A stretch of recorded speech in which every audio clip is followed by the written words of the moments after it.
It is 9:31. So hi, everyone, and welcome to the Thursday, March 3rd database management meeting. We are here, so I call the meeting to order at 9:31. Deborah, would you mind doing roll call? At all. Give me 1 minute. Alex, Tom. Hello. Kate. Here. Joel. Here. Marianne. Here. Catherine. Kayla. Here. Belinda. Here. Sarah Kaminsky. Here. Romy. Here. Anastasia. Here. Jessica. Hello. And Richard. I will say Rich will be joining us. He was up on a ladder changing light bulbs because we don't have Right. appropriate staff right Man of many talents. And then it looks like we do have a handful of guests. We have Sarah from Northbrook and Adrian from Palatine. And Deborah. also present are Rebecca Malinowski and Deborah Wishmeyer from CCS. And for the minutes, Bob is on his way in from CCS, Bob Barth. We're working on it. We're chatting. We'll take care of it. Great. Wonderful. So next up is the approval of the minutes from our November 2nd, 2021 meeting. Did anyone have any changes they would like to see to the minutes? Hearing none, I'm going to declare the minutes approved by unanimous consent. Look at Alex smiling. He loves when I do that. Great, and we're moving on to the meat of our agenda. Our goal here for today, which is to talk about the resource sharing policy. So before we dive in, I thought it would be helpful just to kind of remember kind of what has brought us to this point.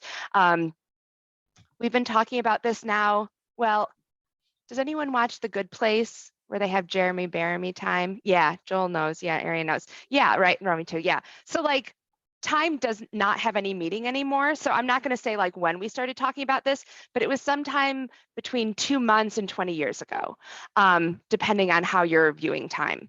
So, so this all came out about when Kathleen was doing some user testing with the OPACs, and one of the things that came out unprompted was people had a really hard time putting holds on things. And they got frustrated and they didn't understand why they could and why they couldn't sometimes, and it made no sense to people, and this was a source of frustration. And so we started talking about this from the lens of our patrons are frustrated by this, what can we do to improve it? Enter lots of fun graphs and data that we looked at showing, you know, how do we know if this is a problem? What do holds look like? What makes sense? And we had some really great, robust discussions over the last year.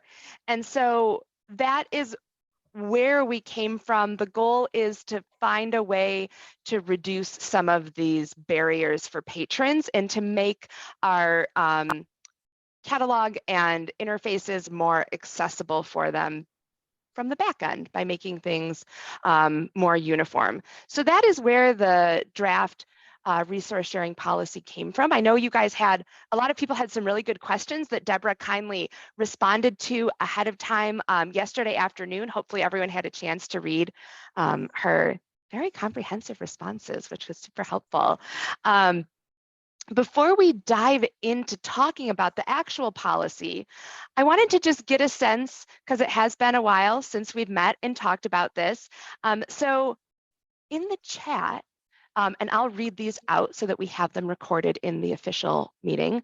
Could you just tell me, where are you at on the sense of 1 to 5, 1 being like, I don't really think this policy is really doing what we need it to do, or I just don't think it's a good idea, to 5 being like, yes, I'm so glad we're finally getting this done.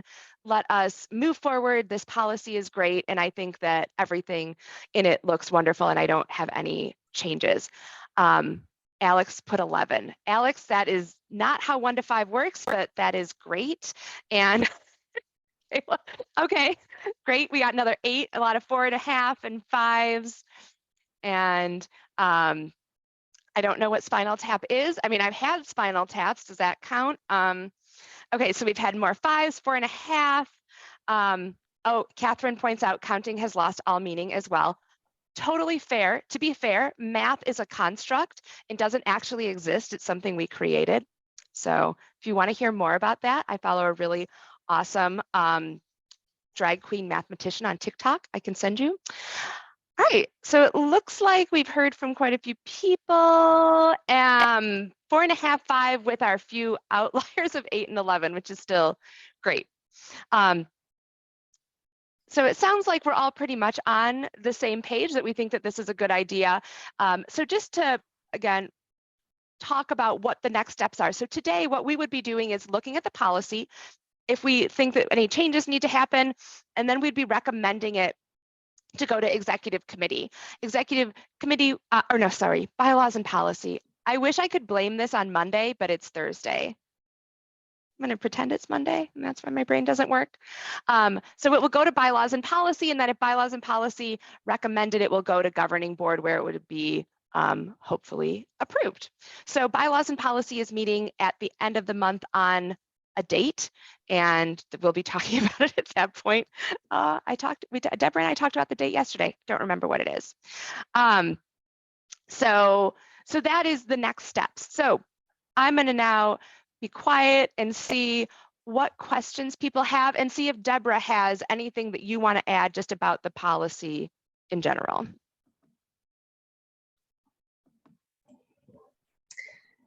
I don't think I have any questions or comments specifically about the policy that we sent out. Hopefully the answers to your questions made sense in the email. So if that's potentially where we want to start, with the questions sent ahead and the responses to see if anyone had needed any further clarification. Yeah, Catherine. I'd like a little more clarification. So my question was about our policies where we restrict some items to Highland Park only, but then essentially also allow Highwood patrons to check them out. Which in our system, because they're not CCS, means we basically have to override for each one of those. And we do that because we share a school district. And so it's very hard for our department to promote things through the schools when not all the students are able to access our library. And Highwood and Highland Park are 2 libraries with very different resources available. So it does make a big difference for students. I just wanted to clarify that we currently have a memorandum of understanding with Highwood where we issue each other's library cards, but we are not currently issuing non-resident library cards. So I guess I wanted to clarify about that aspect of actually having to issue a card. I thought we were moving toward doing so, but in talking to our director and our youth services manager, it sounds like we're not as far along in that process as I had thought that we were. So it may still be a ways off. Perhaps this policy would push that farther along if we had no alternative. But I was just kind of wondering whether we would be able to continue to do what we're doing under this policy.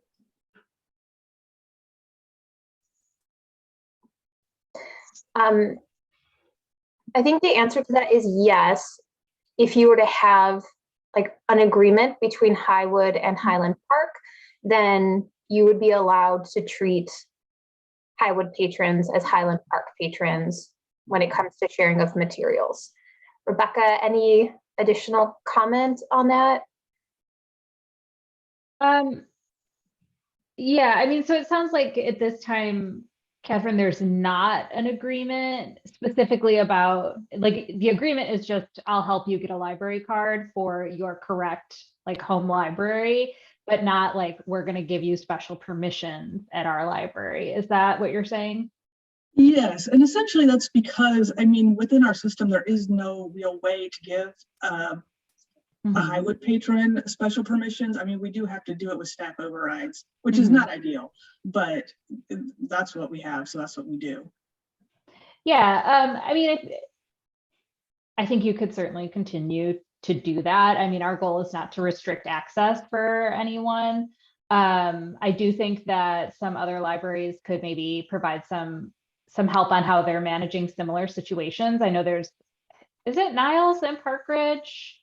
A couple of libraries have, like you said, those shared school districts create some complexities. So yeah, I mean, we can talk about that offline, but Okay. I would not be knocking on your door to say, stop using a staff override at your discretion. So if it's helpful to move the IGA process along, we can say that we need to have that. Yeah. So yeah, and I do want to just mention that Richard has joined. Welcome. So just for the recording, so we know that he is now here with us. And Bob has as well. So from CCS. So yeah, and then Ariane, I think you were going to say something. I was just going to say anything that can help an IGA along is good, because sometimes it feels a bit like a minefield to get those things set up, and you don't want to, you think you might have everything lined up, and then you run it past the state and the state's like, nah. So that would be, if that helps, then that would be in something in favor of this. But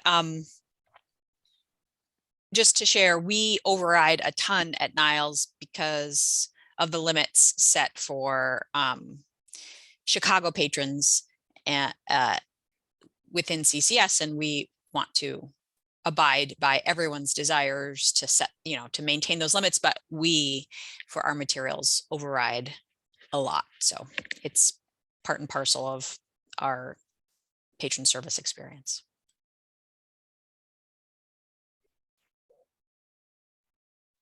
Do we have system-wide Chicago limits? I probably should know this, but we get very few Chicago people up in Northbrook.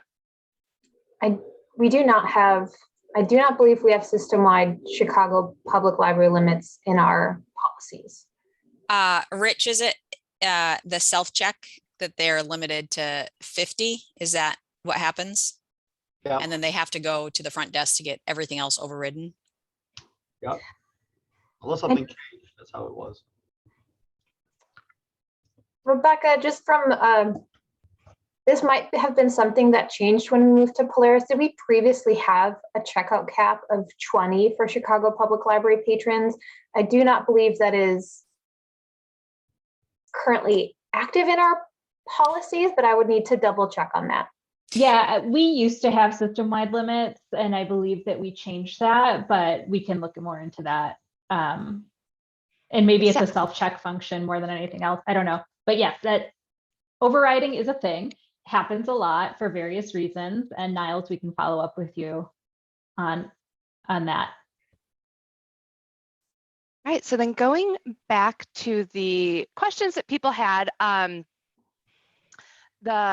just to kind of go through them. So one of the first questions was, in a draft policy, a library could limit new items to filling holds for local patrons only for 90 days. If a library that limits holds owns the only copy, will patrons of other libraries be able to place holds on that title, or are they going to have to wait 90 days? Because there's a setting in Polaris, as Deborah pointed out, that would allow us to do that. By using that setting, it is going to allow patrons to place the hold, even if their library doesn't, and even if that item is restricted. Is that like the quickest summation, Deborah? Correct. We didn't specify use of that specific setting in the draft policy that we presented because it's specific to Polaris functionality, and we wanted the policy to stand outside of the ILS. So we didn't want the policy to address any specific Polaris features or pieces of functionality. However, to go along with the policy as part of the implementation and rollout, we would issue a set of procedures that libraries would follow when configuring their items, configuring their item templates that would essentially guide you on how you would need to set those up to comply with the policy. And just because I know sometimes this gets a little like, what is policy versus procedure? And I find the easiest way to think of it is the policy is the what and the procedure is the how. So like if you think of a vacation policy, it's telling you how many days you get, but the procedure is telling you how do you request that off and how do you record it on your timesheet. So we don't want to put stuff about the how we're doing things into the policy because then it's just a lot more. Keep it in the procedures. So Yes, so if this policy were to be approved by governing board, we would require as part of the procedures that libraries use the days past first available hold setting set to no more than 90 days. That way these items become holdable automatically with no staff intervention. And while they're not holdable to all patrons, patrons would still successfully be able to place a hold in the catalog, which would resolve the issues and the barriers that we've heard patrons struggle with. any further questions on that one? Anastasia, I think that you're maybe asking a question, but you're muted, or maybe Sorry. you're talking to someone there. No, it's cool. I was muted, sorry. Would libraries be able to manually change them instead of automatically? Because what if it changes over and they're still in the new area, but the catalog says, you know, they're general? Yeah, that's a good question. So just to clarify, the policy wouldn't specify when a library was required to move items from your new section to your not new section. Libraries are absolutely welcome to keep items in their new spaces for whatever period of time you'd feel it's appropriate, 6 months, 3 months, 5 months. So really the policy is addressing when those items become eligible to fill holds of any patron. So we would require use of that days past first available setting so that the patrons again can successfully place a hold if your library was the only library who owns that title. That makes sense. It would just change the hold parameters, not the actual. Correct. Okay. Yep. So Thank you. 100% you could still locally determine when it moves from your new shelf location over to your regular one. And Adrian asked a question in the chat. Is this Polaris setting the quote loanable outside system checkbox in the item record? That's a very tricky setting. No, so the loanable outside system checkbox is a setting that's used for a type of ILL called NCIP ILL. So that checkbox is indicating whether the item can be sent outside the system on interlibrary loan. That doesn't impact like intra-CCS lending. And unless you use NCIP ILL, which I don't think anyone at this time does, though if anyone was to join Find More Illinois, that's the type of configuration that program uses. That setting is really more just a reference for staff. This can get sent outside the system on ILL, or it can't be. Great. Does anyone have any other questions on that? I feel like this is the thing that is most, tricky of like what the different settings mean.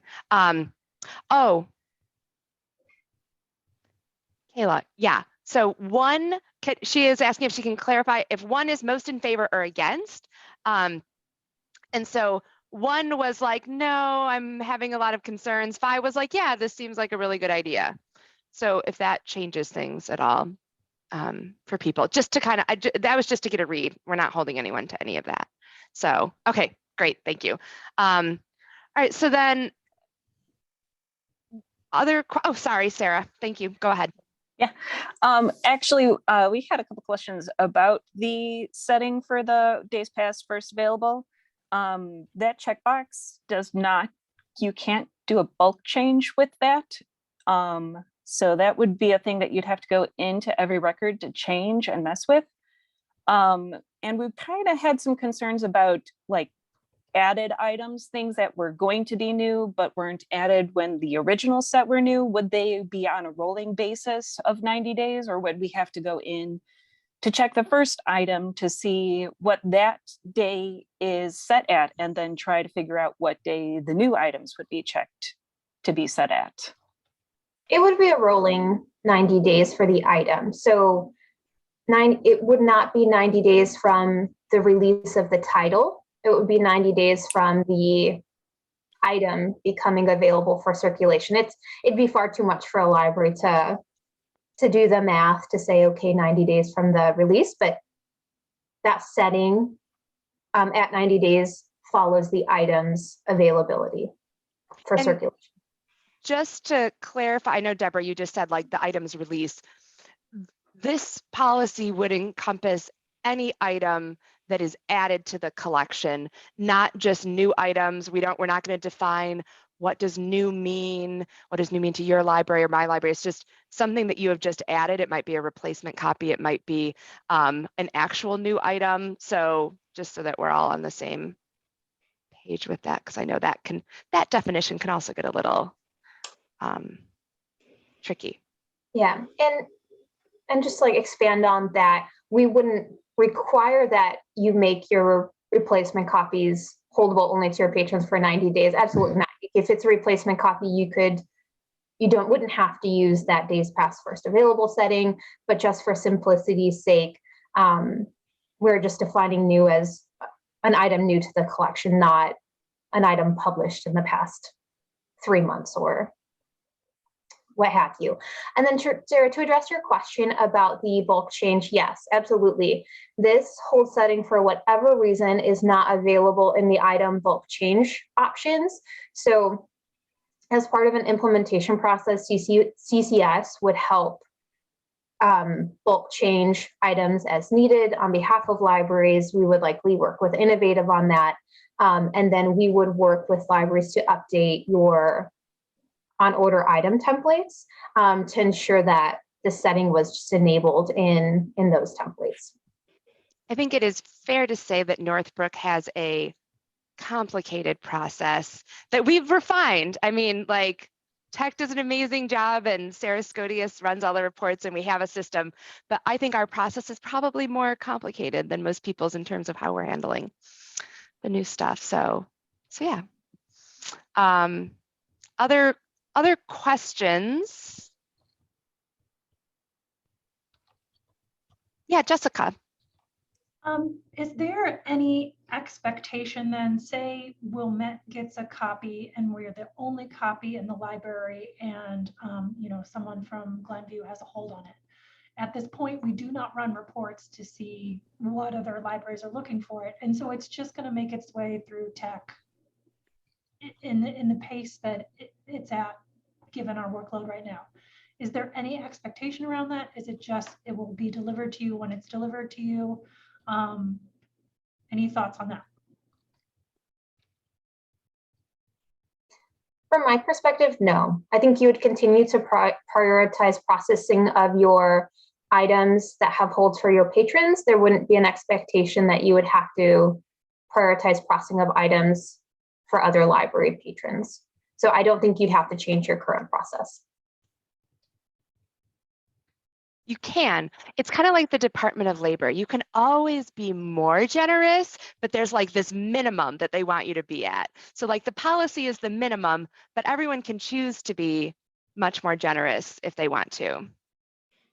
Yes, and most of our reports, I thank you to Jessica and Kayla and Catherine for sharing some info on how their libraries run reports to identify items to process first.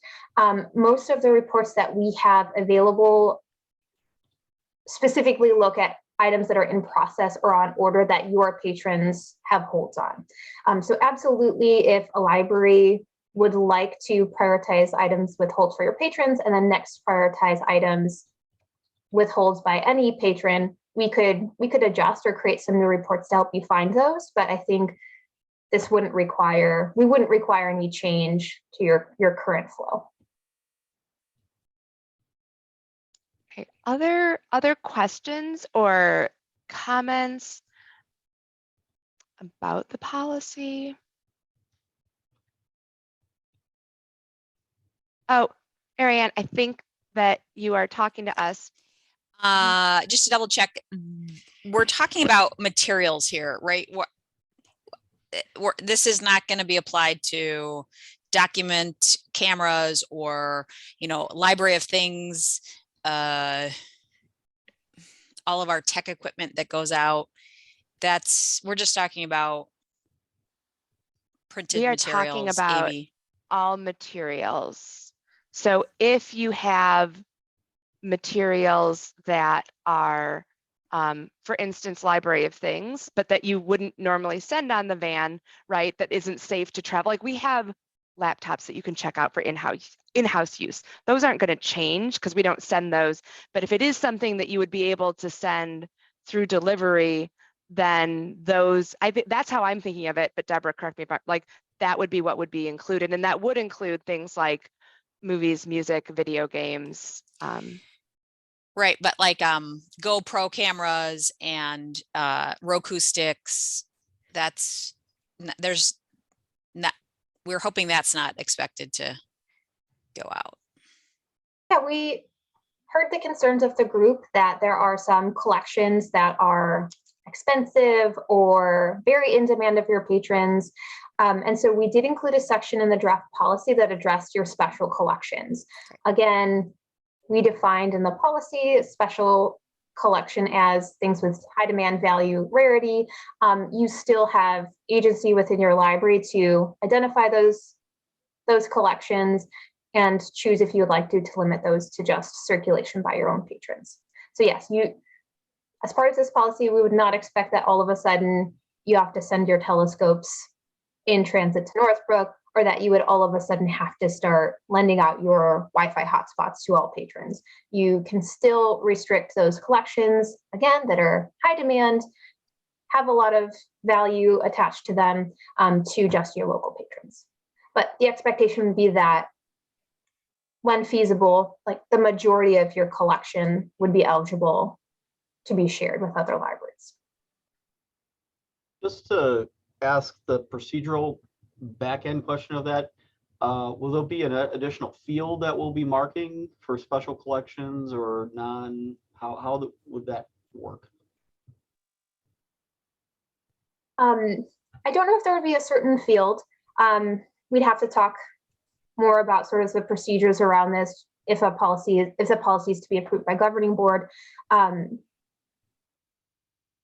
My initial expectation is that libraries, the collections that you would choose to limit to just your local patrons would use the holdable setting limit to patrons of just this library and branches. All other items in your collection would use that days pass first available setting or just be holdable to all patrons. So we could easily identify the areas of your collection that were restricted by running a report on the hold settings. Yeah, I think essentially there'd be no change to how you're currently handling those items. There wouldn't be like a reporting requirement that you have to tell CCS, like, well, we have 16 telescopes and 37 hotspots, and we're not gonna, like, you would just keep doing what you're doing with those. Correct, yeah. Other thoughts or questions? Yeah, Sarah.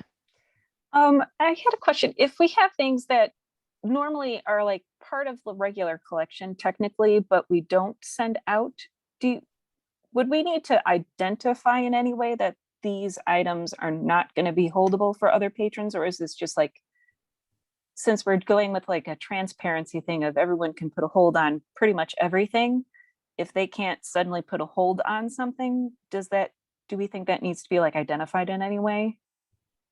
You mean like in the record for the patrons? Yeah, or something, because I can understand that they would probably get that you can't send a telescope or a hotspot to another library. But if it's like an extra fragile box set of CDs or like a DVD thing or anything that normally we wouldn't send out, but suddenly they can't put a hold on, like, I don't know if that's something that should be identified or not.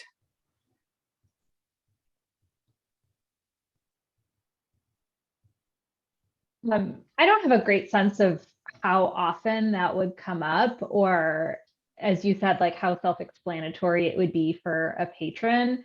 So I think that's something we could address in the future. I mean, if we're talking about 10 items out of Yeah. 20,000 in your collection of AV, like, yeah.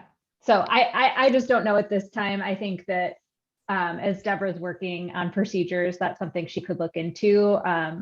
But it doesn't seem like, to me at this time, it would be a big kerfuffle. Yeah. Kerfuffle's not a word. It is a word.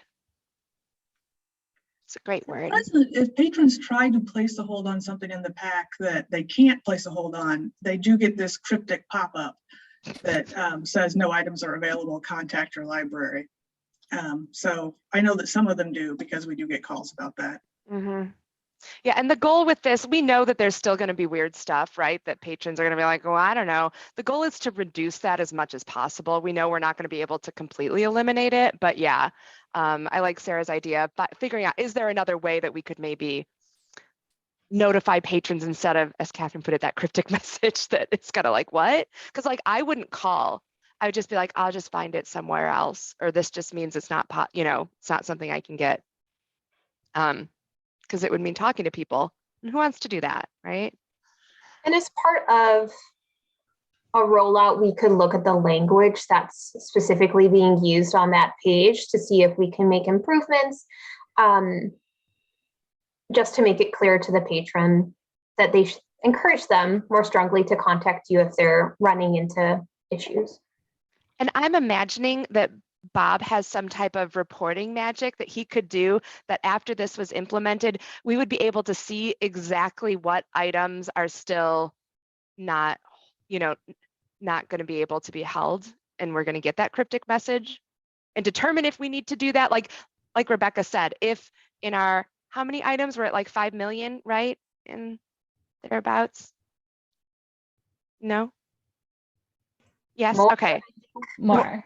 Yeah. More than 5. Okay. So like, well, just say 5 because it's easy. And if like 50,000 or 500,000 or, like kind of volume, what are the odds?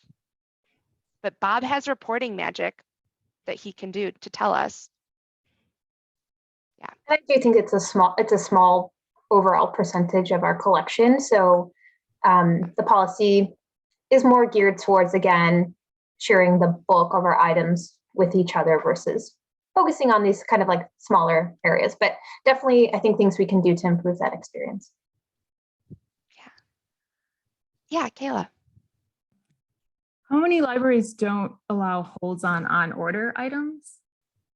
That would cause the message that you couldn't place holds to come more often.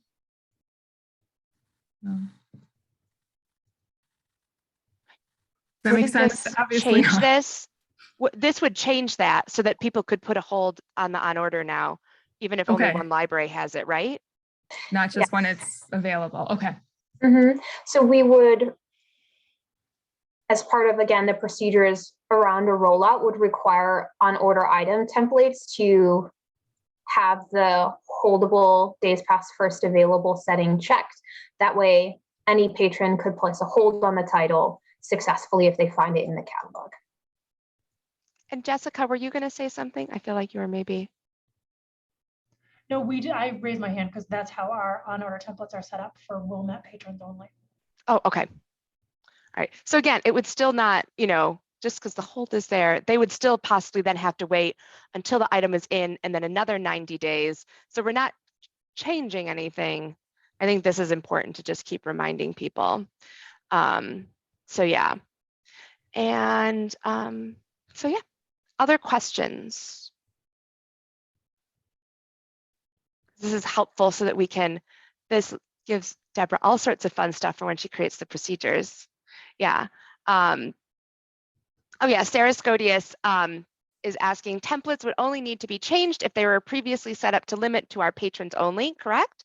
If they were always set up to be holdable from the beginning, we can leave them as is. Correct. Yeah. All right, and yes, Jessica. Deborah, do you have any sense? I mean, I know this needs to go before governing board, but do you have any sense, like if they say yes, like this could happen in 6 months, a year, like timeline-ish? Yes, so if it's recommended by bylaws and policy, they meet March 29th. Rebecca, you can correct me if I'm wrong. I think it would go to governing board for their April meeting. It wouldn't be an immediate rollout. I would anticipate somewhere around a July 1 rollout, but Rebecca, if you think it'd be a different timeline, feel free to chime in. Yeah, I love a July 1 rollout for stuff. I think, and if we need to push it later to address anything, we can, but yeah, we'd have at least a couple months notice.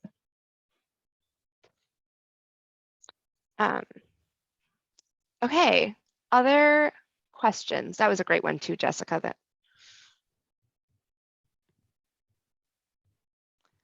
All right, so it seems like we're in pretty good shape. I did ask on Deborah if we could just change a couple words from what she originally sent out in the packet that I just want to share. So instead of new materials, I think it would be helpful to say either newly added or newly purchased materials, just so that CCS doesn't get bombarded with a million questions about like, well, but is it new, or is it just new to us, or is it new? So we were thinking newly purchased for that, unless anyone has an issue with that. And then in the line right above that, where it says any restrictions must apply equally to all reciprocal borrowers, to just add rails in there to just clarify that, because I think the Chicago thing will continue to keep coming up. So that will just clarify that a little bit. Does that sound okay to people? Oh, that's better. Yeah, that's smart, Deborah.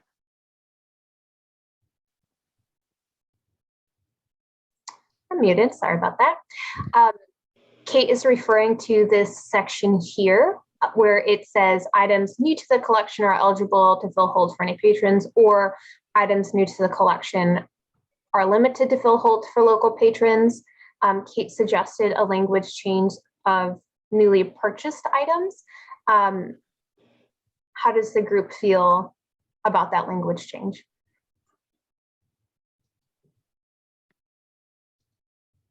Is anyone not okay with it? I guess is a good. Not really against it, but I feel that maybe it introduces a question of, well, what if we didn't purchase it? What if it was a donation, or or what if it wasn't newly purchased? We've actually had it for 3 years and are just now cataloging it. New additions to, I don't know, maybe it introduces more questions about loopholes. I think it's essentially saying the same thing. I mean, whether you purchase it or not, it's new to the collection. I would second that opinion. It seems synonymous, but it might be more intuitive to just newly purchased, more intuitive than new to the collection. It's eeny, meeny, miny, moe. New items, if new to the collection is confusing or too long? No, I think that's a step backwards. New items sounds more like a new release. Yeah. In the chat, Belinda suggested acquired, which I really liked. That would address Catherine's purchased versus donated versus dug out of the back room. I think if it's been sitting in your back room for 3 years, like, does anyone want it? I don't know. But I see your point. Is everyone good? I like newly acquired too. Does everyone feel that that would work? I do think that would work. Great, thanks, Joel.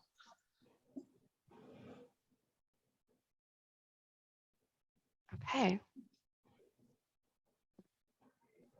And then Kate, the other section you had mentioned is this line here. Yeah. Any restrictions must apply equally to all Rails reciprocal borrowers, which would essentially allow separate restrictions for Chicago Public Library patrons.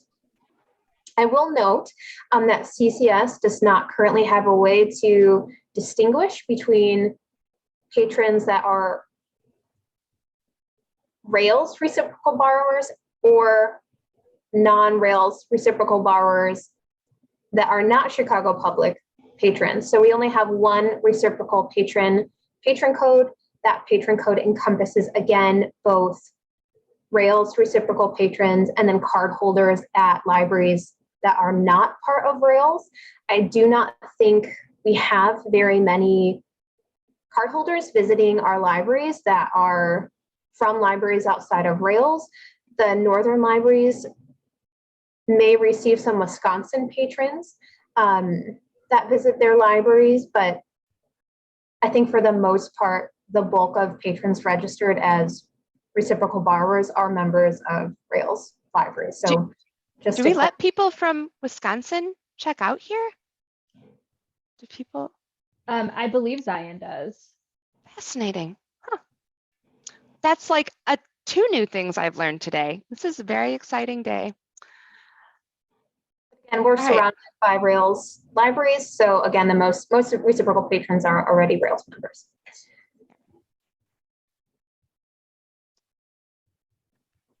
All right.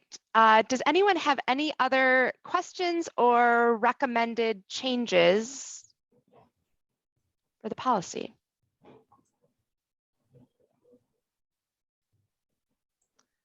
All right, hearing none, I would entertain a motion to approve the draft resource sharing policy with the two changes as described. One, to add Rails to reciprocal borrowers in the intro, and two, to change new items to newly acquired items. Do I have a motion?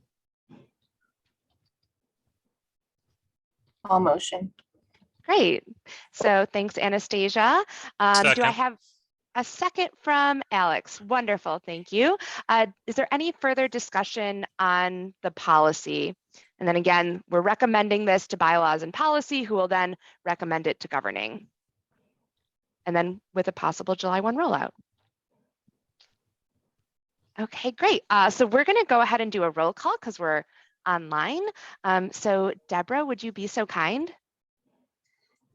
Richard, Yes. Jessica, Yes. Anastasia, Sorry, I just muted myself. Yes. Romy, Yes. Sarah, Yeah. Belinda, Yes. Kayla, Yes. Catherine, Yes. Ariane, Yes. Joel, Yes. Alex, Alex, you're Oh, muted. show. and Kate. Yes. Wonderful. Well, thank you guys very much. I think also thank you for all of the great comments. I think those will be really helpful with the procedures. So if you do have any others that you think of, please let Deborah know. The more information we can give her to front load this, the easier it is to give people a procedure that doesn't have to be tweaked a bunch, because people are like, but what about? So great, thank you guys very much. And that was all we had on our agenda for today. So unless anyone has any other business, I'm gonna pause here for just a moment, just in case. Oh, Rebecca does. I We were just so wanna, close, I guys. know. I just want to thank this committee. This was like a real long haul. And so Deborah and Bob did an amazing job of pulling together data that came from your very thoughtful requests. This is the first time in a while that we've developed a new policy kind of out of the ether. And I just want to recognize all the hard work that you all put in, and of course to Deborah and Bob as well. So thank you all very much, and we'll keep you posted on developments from governance. Wonderful. That was a good update, Rebecca. So I'm in favor of you tacking that one on. So thank you guys all very much. And with that, I will declare this meeting adjourned at 10:15 a.m. And I hope everyone enjoys what is a little bit chilly today, but really enjoys Saturday, which is going to be 70. So enjoy the rest of your Thursday. And then Deborah and Rebecca, do you guys have like 2 minutes for a Northbrook question? Okay.